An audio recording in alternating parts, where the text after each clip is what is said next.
ایک پرندہ اڑے گا اور وہ اڑتا اڑتا مر جائے گا، لیکن لاشوں کے سمندر کو پار نہ کر سکے گا، اور وہ مر کر گرے گا بھی تو ایک لاش پر گرے گا۔ اس جنگ کے بعد آدھے سے زیادہ لشکر آرمینیا کی طرف جائے گا۔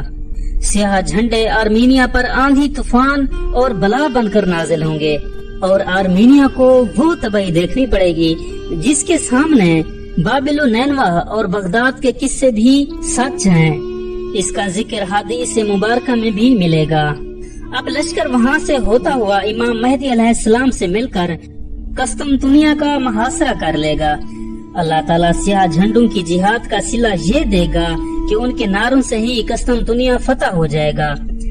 پھر سیاہ جھنڈوں کا کچھ لشکر یورپ کی طرف نکلے گا، اور جب یہ یورپ کی دہلیز پر پہنچے گا تو پورے یورپ میں کوہرام مچ جائے گا۔ لیکن یہیں پہ یہ خبر بھی پہنچ جائے گی کہ دجال نکل آیا ہے۔ پھر یہ لشکر وہاں سے انتہائی تیزی سے واپس آئے گا، ان کی رفتار انتہائی تیز ہوگی۔ احادیث مبارکہ کے مطابق یہ بڑا ہی سخت امتحان ہوگا، انتہائی سخت وقت ہوگا۔ جو کوئی تھوڑا آرام کا وقت نکالنے میں کامیاب ہوگا وہی طاقتور تصور کیا جائے گا۔ آتے ہی عرب میں وہ رومی جو دجال سے ملے ہوں گے ان پر 3 جگہوں سے شب خون ماریں گے، اور ان میں سے کوئی بھی بچ کر واپس نہ جائے گا۔ پھر مسلمان دیکھیں گے کہ حضرت عیسیٰ علیہ السلام تشریف لائیں گے، اور دجال انہیں دیکھ کر پانی میں نمک کی طرح پگھلے گا۔ پھر دجال وہاں سے بھاگے گا اور مقام لد پر حضرت عیسیٰ علیہ السلام کے ہاتھوں قتل ہو جائے گا۔